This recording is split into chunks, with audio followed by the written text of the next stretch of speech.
My next guest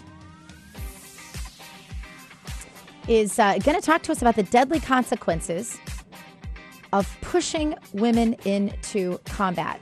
Now, I've talked about this issue many times before, but the reason I wanted to have him on is because he's got some data to back. And you know how hard it is to get data on something like this? You are knocking down walls to try and get this kind of data because all of the science is going to be against you, and because they kind of stack the books, if you will. And he's here to tell us about it right now. Lieutenant Colonel Robert McGinnis, the author of Deadly Consequences: How Cowards Are Pushing Women into Combat. I love the title of the book, and I love the subtitle of the book. Lieutenant Colonel, thank you for being with us. Well, thank you for having me. May I just call you Colonel? Or Bob, one or the other. Okay. It is appropriate, though, if it's Lieutenant Colonel, still to refer to you as Colonel, correct? That's correct. Okay, I thought so. All right, so I do want to talk to you about this because for a long time I've had a strong inclination that this is wrong. And now that I have a daughter who's almost old enough to go into the draft, the first question off the top of my head is, could she be drafted? Well, yes, given the Obama administration's decision in January to remove the policy and to remove all exemptions for women, what this will communicate to the Supreme Court, and there are cases that are being prepared now, is that now that we have no longer statutory reasons why women can't serve in direct ground combat or any combat, and they've removed the policy exemptions, the Supreme Court's going to move ahead, and they're going to say, selective service, you have to now include women in your conscription. Now, are we going to have to go to a draft to fill the military? Well, if you look at two ingredients, we're doing a radical downsizing of the military now because of the $17 trillion debt that we have. We're cutting hundreds of thousands of people. We're cutting back on weapon systems. So we're really beginning to gut of the world-class military. That's going to have a consequence. The other part is the world. The threats, if you look at the Middle East, Northern Africa, it's a tinderbox. You look at what China's doing. China for the last 30 years, double-digit increases in defense spending. It has a blue water navy, a sophisticated air force, a space program. Russia is reemerging very seriously. There are threats all over the globe. Mm-hmm. Do we need more or less?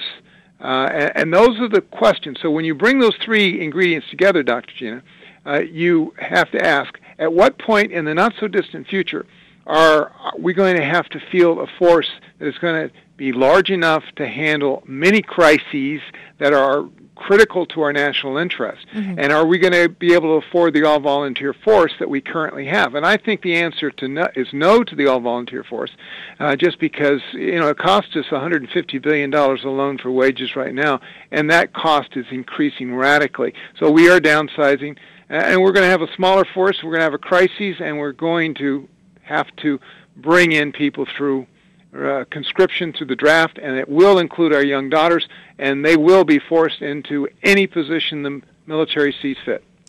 And, it's interesting you say that because I also talk a lot on this show, and I don't want to digress too far, but the benefits that now are offered to our military, honestly, I believe in some ways are creating a further entitlement mentality. I've talked to folks who, there's so many things. It's no wonder it's so expensive. And I think you're absolutely right. It's going to continue to be expensive as more entitlements are expected. And then we're just not going to have the money to keep up. So a draft becomes then obviously something that would have to take place. Now, obviously, men and women have different physical abilities, and you can't say that women can complete these tests for combat the same way men do. Why don't we just admit that? And what happens so that women are passing these combat tests?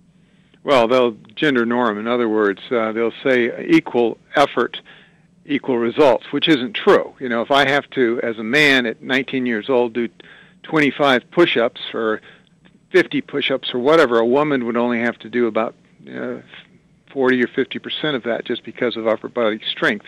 So that's essentially what happens. But when we look at the science, and I go into the science with some great MDs, that one which was an admiral that was the advisors to the chief of naval operations and others, we look First of all, we explain what the steroid testosterone does to men. Men have 10 times as much as women. What does that mean? That means that they have a far more upper and lower body strength. They have the same number of muscle fibers, but they're much larger. There's about 37 pounds more of muscle lean in a man on the average than there is in a woman. You know, women are not little men, and that's a misconstrued idea for a lot of people. The cardiovascular system, their hearts, their lungs in men, because of testosterone, are much larger. Their bones are stronger, and of course, anatomically, we're different in terms of how we carry loads and what loads we carry. Then you look at the psychology, and the science is replete in psychology. All this is government-funded science that has been done for decades. You know, you look at who is less fearful, who takes more risk, and who is more aggressive in the 18 to 24-year group, which is the prime target for recruiting to the armed forces, and it's men. You know, unfortunately, who commits the murders in this country, who commits the robberies, who commits all these crimes, it's because, to a certain degree, there's a hormonal component here. When we in the military want to train people to smash heads and kill people and wrestle, people to the ground and cut their throats, which is not a pleasant thing to do, who are you going to choose? You're going to choose the strongest, the meanest, the most aggressive people you can. That's why, as an infantryman, and I've served in 4 infantry divisions on 3 continents, that's why we choose young men, and we train them as hard as we possibly can so that they're ready. I use the analogy, Dr. Gina, that let's say we have the Arkansas Razorback football team, and the president there says, I don't care what the rest of schools do, I'm going to put 3 women from the campus in every one of the lineups, and we're going to play these, Kansas State, we're going to play LSU and so forth. What do you think's the outcome? Of course they're going to lose every game because the other teams are not going to put, young women in those situations, because that's where brawn, that's where aggressiveness, and, these young men that we recruit for the football team are like that. Well, that's the same thing with the combatants. We want tough, mean killers to a certain degree. And what are the practical implications? Because what I always picture, when you're talking about combat, you're talking about front lines, you're talking about body down, you're talking about throwing that guy over your shoulder and carrying him or leaving him behind. What is a woman going to do in that situation where she weighs 115 pounds and she's trying to sling a guy over her shoulder who weighs 200 pounds? How is that going to work from a practical standpoint?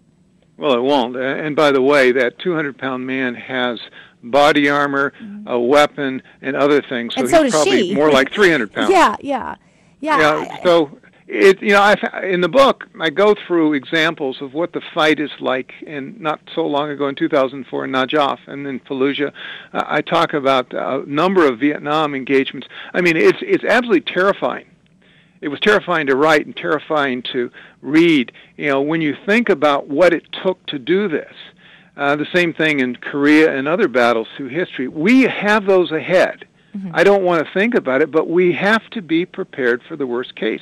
And young women, according to pilots, I talked to a bunch of Army pilots, and they said, look, when I'm in the cockpit and I go down, I need a co-pilot that if he or she is, well enough, they can come and pull my body out of there away from the aircraft before it explodes. Mm-hmm. And he said, in the unit where they fly, they had young women, and they just physically could not do that job. And then not only would they have to carry them away from the aircraft, they'd have to defend them, if they were under attack. So I'm talking more about the front lines, but these people are saying it's something that we should not ignore. Wow. Well, and without even, and we don't have a lot of time left, but without even thinking about it, the sex crimes have got to be a huge issue. Well, it is. Who thinks, really, when you put in a hyper-masculine organization young women, all of a sudden that we're going to be, we're not going to have any problems? We have a terrible problem right already. now. The Pentagon has said that. Yeah. So who in their right mind is suggesting that in this hyper-masculine environment, which we have to have because they have to be killers, that all of a sudden we're going to have no sex problems. Goodness, it's hard to comprehend that sort of thinking. It really is. It's the definition of ignorance to ignore the differences that it seems so easily observable. Anyway, I do so much appreciate what you do. The book, Deadly Consequences, How Cowards Are Pushing Women into Combat. Thank you for being with us, Colonel McGinnis. Well, thank you, Dr. Gina.